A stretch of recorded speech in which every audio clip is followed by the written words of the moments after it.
When connecting the power, make sure to connect the live fire, neutral, and ground wires accordingly. The ground wire must be connected, if not, there may be static electricity. The static electricity can reach over 100 volts and can cause tingling sensation in the hands. Open this lid when adding water. Here, this is the water inlet.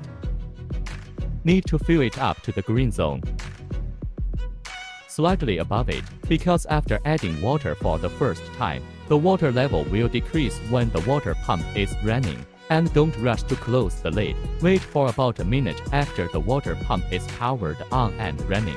And don't rush to close the lid. This is to release the air inside. Open the drain valve, and the water will come out from here. As for the gas, we need to prepare an oxygen bottle and connect it with the gas hose using an oxygen pressure gauge. After inserting the quick connector, give it a pull to secure the connection.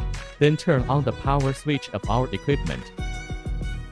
Make sure the emergency stop is in the open position, then turn on the key switch. First, we power on the screen and water pump.